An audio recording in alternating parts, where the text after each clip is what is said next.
নমস্কাৰ ডেসিমেল পইণ্টৰ নেক্সট পইণ্টটো হ'ল যে সাপোজ আমাক দিয়া আছে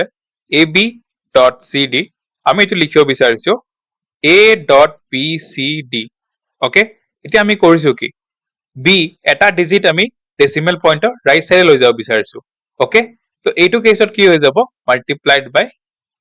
10 ওকে সাপোজ আৰু এটা এক্সাম্পল চাইছো সাপোজ আমাক দিয়া আছে ab.cd আমি এটো লিখিব বিচাৰিছো .abcd তে আমি কি কৰিব বিচাৰিছো দুটা ডিজিট ab আমি ডেসিমেল পইণ্টৰ ৰাইট সাইডে লৈ যাব বিচাৰিছো তো এইটো কেছত কি হৈ যাব ইনটু 100 কাৰণ আমি দুটা ডিজিট ৰাইট সাইডে লৈ গৈছো ওকে এক্সাম্পল কেইটামান চাও সাপোজ আমাক দিয়া আছে 12.3 আমি এটো লিখিব বিচাৰিছো 1.23 ওকে 2 টো আমি ডেসিমেল পইণ্টৰ ৰাইট সাইডে লৈ যাব বিচাৰিছো তো এইটো হৈ যাব ইনটু 10 ওকে নেক্সট এক্সাম্পল চাও সাপোজ আমাক দিয়া আছে 144.37 আমি এটো লিখিব বিচাৰিছো 1.4437 আমি কি কৰিছো দুটা 4 ডেসিমেল পইণ্টৰ ৰাইট সাইড লৈ যাব বিচাৰিছো তো এটো হৈ যাব ইনটু 100 ওকে